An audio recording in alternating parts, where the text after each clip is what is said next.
그래서 자네가 하늘 건설 외동딸이라는 건가? 고요한 한정식 집의 별실, 값비싼 병풍과 고아한 도자기가 무색하게 얼음장 같은 정적이 흘렀습니다. 이상철의 목소리는 가까스로 톤을 유지하고 있었지만 미세한 떨림까지 감추지는 못했습니다. 그의 시선은 맞은편에 단아하게 앉아있는 정보아에게서 옆에 돌부처처럼 앉아있는 아들 이지혁에게로 옮겨갔습니다. 며칠 전 폭탄처럼 결혼을 선언하고 멋대로 상견례 날짜까지 잡아버린 아들이었습니다. 아내 김다정은 입술만 파르르 떨 뿐 아무 말도 꺼내지 못했습니다. 그녀의 손을 꼭 잡은 시어머니 조옥래만이 날카로운 눈빛으로 상황을 꿰뚫어 보고 있었습니다. 이지혁은 조금도 동요하지 않는 목소리로 입을 열었습니다. 네, 아버지. 하늘 건설 정보아입니다. 그리고 저희 2주 뒤에 결혼합니다. 2주. 김다정이 결국 참지 못하고 되물었습니다. 아니, 지혁아. 이게 무슨. 어떻게. 사람을 만나고 사랑을 하고 결혼을 준비하는 과정이라는 게 있는 건데 2주라니. 그게 말이 된다고 생각하니? 정보아는 우아하게 찻잔을 내려놓으며 부드럽게 미소 지었습니다. 하지만 그 눈빛은 조금도 웃고 있지 않았습니다. 어머님, 아버님. 요즘은 과정보다 결과가 중요한 시대 아닐까요? 저와 지혁 씨는 서로에게 필요한 부분을 정확히 채워줄 수 있는 최고의 파트너라고 생각해요. 사랑이라는 감정은 어쩌면 함께 살면서 더 단단하게 만들어갈 수도 있는 거고요.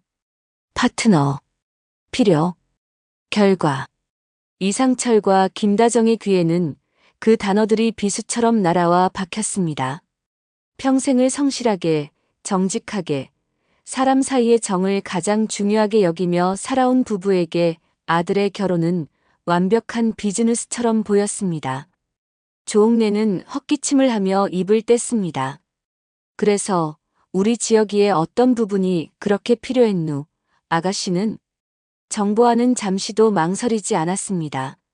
지혁 씨의 능력 그리고 책임감이요. 저희 아버지가 이제 연로하셔서 경영 일선에서 물러나고 싶어 하세요. 하지만 하나뿐인 딸인 제가 경영에는 영 소질이 없어서요. 지혁 씨라면 하늘 건설을 지금보다 더 크게 키워낼 수 있을 거라고 확신해요. 그것은 사실상의 대릴 사위 제안이었습니다. 이상철의 얼굴이 붉게 달아올랐습니다. 내 아들이 내가 평생을 바쳐 키운 장남이 고작 회사를 물려받기 위한 도구란 말인가. 그는 이지혁을 노려보았습니다. 이지혁, 너 정말 이걸 원해서 하는 결혼이냐?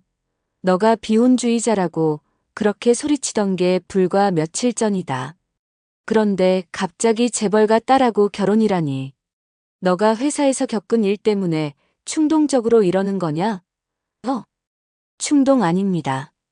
이지혁의 대답은 단호했습니다. 제가 평생 월급쟁이로 살아서 아버지, 어머니 편안하게 모실 수 있겠습니까? 제 능력으로 더 큰 기회를 잡고 싶습니다. 이건 저에게 온 일생일대의 기회예요. 김다정의 눈에 눈물이 고였습니다. 기회. 지혁아, 결혼이 기회니? 사랑하는 사람하고 평생을 함께하는 약속이지. 우리는 너한테 그런 걸 바란 적 없어. 그냥 너 하고 싶은 일 하면서 좋은 사람 만나서 알콩달콩 사는 거. 그거면 됐는데. 어머니의 기준과 제 기준은 다른 겁니다. 이지혁은 차갑게 선을 그었습니다. 분위기는 더 이상 수습할 수 없을 정도로 냉랭해졌습니다. 결국 상견례는 음식이 코로 들어가는지 입으로 들어가는지도 모르게 끝이 났고 이상철과 김다정은 망연자실한 표정으로 식당을 나섰습니다. 이지혁은 정보아를 차에 태워보낸 뒤 뒤따라 나온 부모님을 향해 말했습니다. 결혼식 날짜와 장소는 정해지는 대로 다시 말씀드릴게요. 그리고 집에는 당분간 안 들어가겠습니다. 그 말을 끝으로 이지혁은 차를 몰아 사라졌고 김다정은 이상철의 품에 안겨 소리 없이 눈물을 흘렸습니다. 여보, 우리 지혁이 어쩌면 좋아요. 지금 제정신이 아니에요. 저건 정상이 아니야. 이상철은 아내가 무너질까 꽉 부축하면서도 멀어져가는 아들의 차를 보며 깊은 한숨을 내쉬었습니다. 아들을 잘못 키운 것일까? 아니면 세상이 변한 것일까?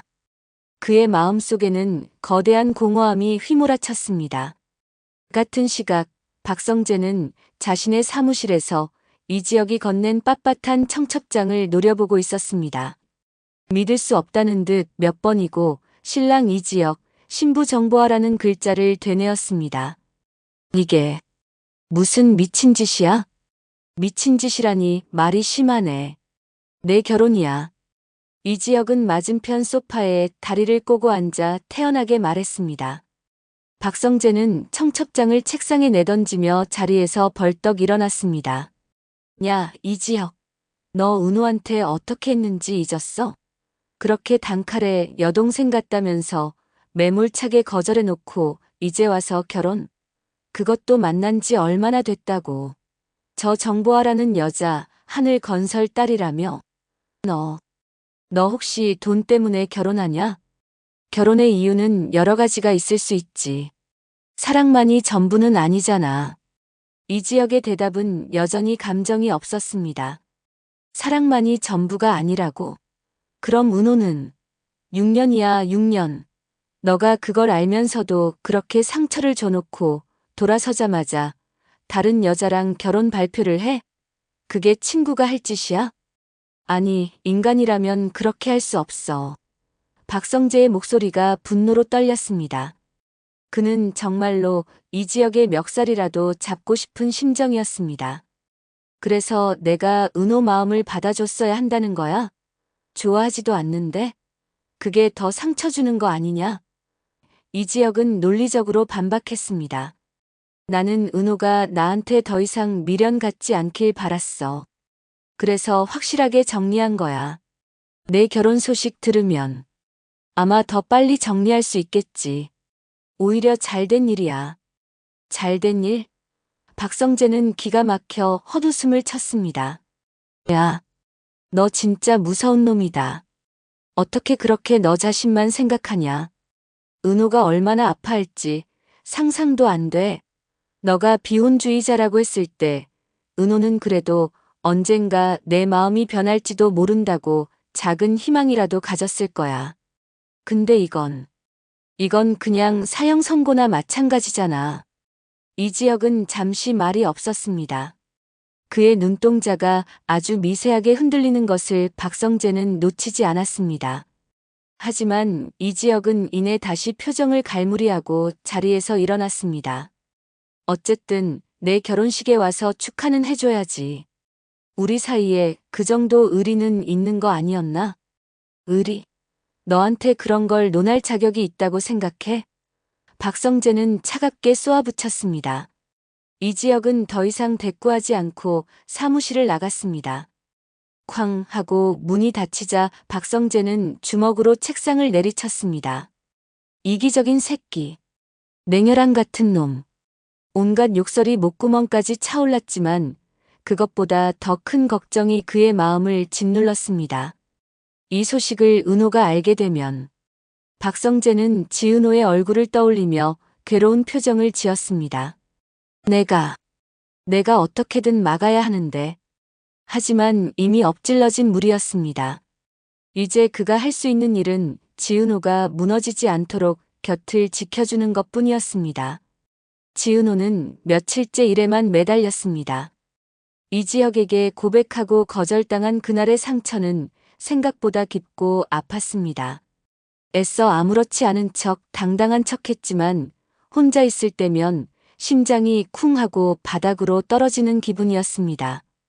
여동생 같다는 말이 메아리처럼 귓가에 맴돌았습니다. 6년의 짝사랑이 그렇게 한마디로 정의되는 순간 그녀의 세상 일부가 무너져 내렸습니다. 그때 카페로 낯선 여인이 들어왔습니다. 우아한 옷차림, 기품 있는 태도. 한눈에 봐도 평범한 손님은 아니었습니다. 그녀는 카페를 천천히 둘러보더니 지은호에게 다가와 말을 건넸습니다. 혹시 여기가 지은호 디자이너가 운영하는 곳 맞나요? 네, 제가 지은호입니다만. 누구시죠? 반가워요.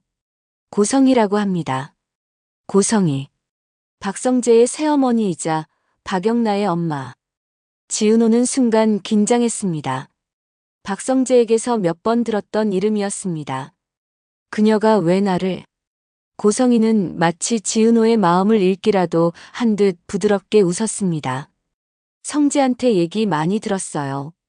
실력 있고 감각 좋은 디자이너라고. 마침 제가 새로 오픈할 갤러리 인테리어를 맡길 사람을 찾고 있었는데 지은호 씨 포트폴리오를 보고 딱이라는 생각이 들더군요. 갤러리, 인테리어요? 지은호의 눈이 동그래졌습니다. 카페나 주거 공간 디자인만 해왔던 그녀에게 갤러리는 꿈의 프로젝트였습니다. 고성이는 고급스러운 가죽 가방에서 서류 봉투를 꺼내 테이블 위에 올려놓았습니다. 청담동에 있는 꽤 규모가 큰 공간이에요. 디자인 컨셉부터 시공까지 전적으로 지은호 씨에게 맡기고 싶어요. 물론 업계 최고 대우를 해드릴 겁니다. 그녀는 봉투를 지은호 쪽으로 밀었습니다. 이건 계약금이에요.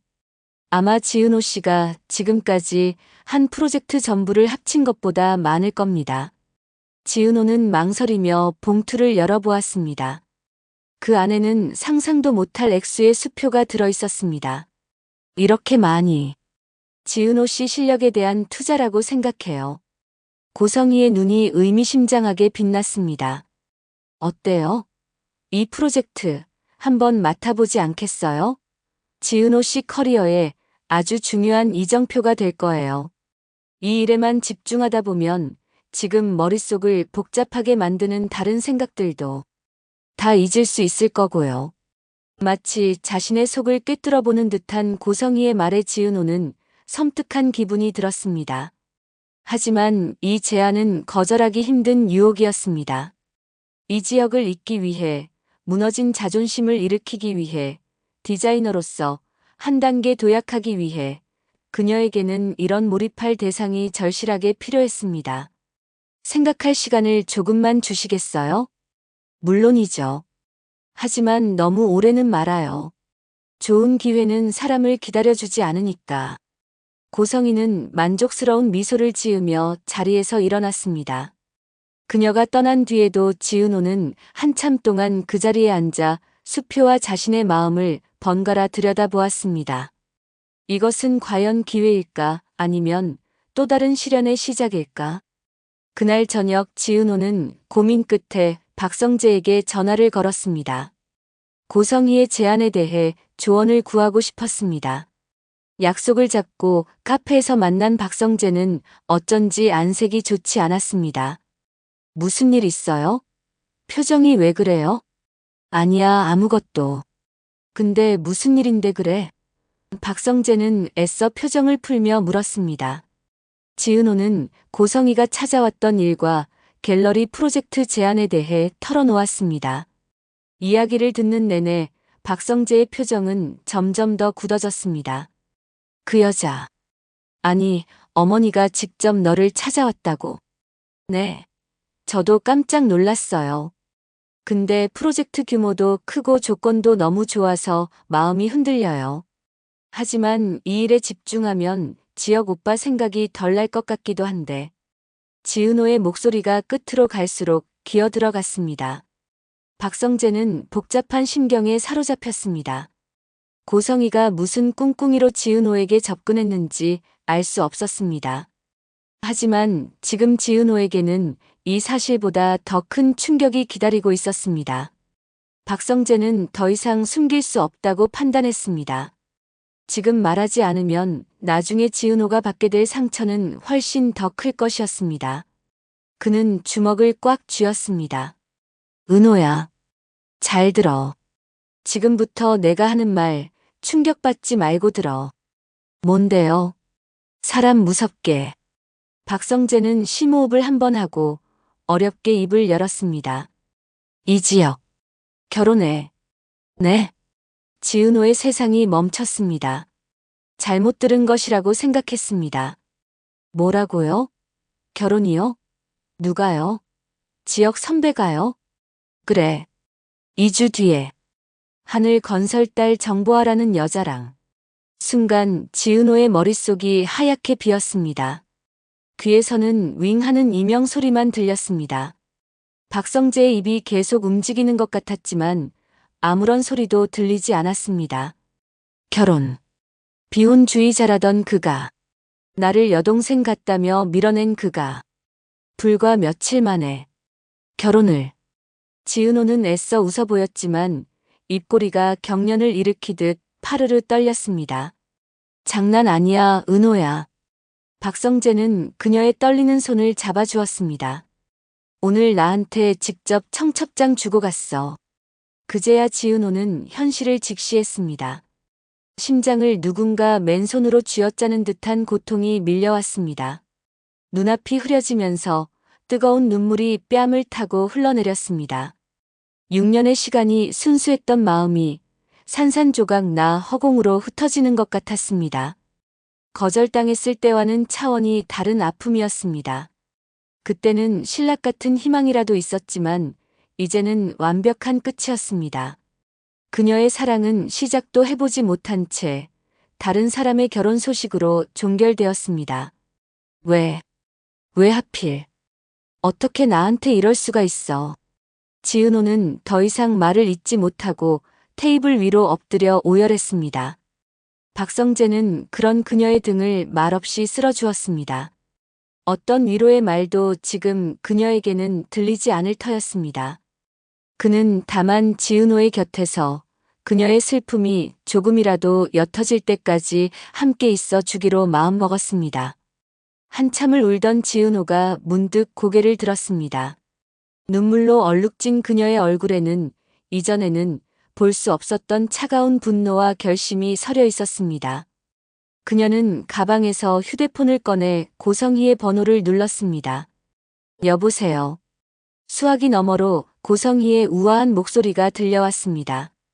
지은호는 떨리는 목소리를 애써 가다듬으며 말했습니다. 저 지은호입니다. 이사님께서 제안하신 갤러리 프로젝트 맞겠습니다. 지금 당장 계약하러 가도 될까요? 그녀의 눈빛은 더 이상 슬픔에 잠겨 있지 않았습니다. 이 지역을 향한 배신감과 자신의 처지에 대한 비참함이 뒤섞여 도끼 어린 불꽃이 되어 타오르고 있었습니다. 이 지역이 자신의 인생을 성공을 위한 발판으로 삼았다면 자신도 그렇게 못할 이유가 없었습니다. 그녀는 결심했습니다. 이 프로젝트를 성공시켜 보란듯이 재기할 것이라고. 그래서 언젠가 이 지역이 자신을 버린 것을 땅을 치고 후회하게 만들 것이라고. 지은호의 결심을 모르는 고성희는 수화기 너머에서 만족스러운 미소를 지었습니다. 물론이죠, 지은호 씨. 기다리고 있겠습니다. 우리 앞으로 아주 특별한 인연이 될 것 같네요. 전화를 끄는 고성희는 창밖을 내다보며 서늘하게 중얼거렸습니다. 그래, 아주 특별한 인연이 되어야지. 내 딸 영나의 인생을 위해서라도 말이야. 그녀의 책상 위에는 지은호와 그녀의 어머니 정순이의 사진, 그리고 그들의 뒷조사를 의뢰한 흥신소의 보고서가 놓여 있었습니다. 보고서의 마지막 장, 친부 항목은 비어 있었지만 고성희는 그 빈칸의 답을 알고 있다는 듯 섬뜩한 미소를 짓고 있었습니다.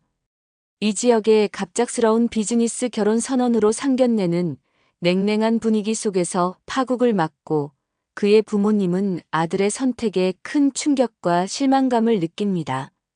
절친 박성재 역시 이 지역의 냉혹한 결정에 분노하며 두 사람의 우정에는 깊은 균열이 생깁니다.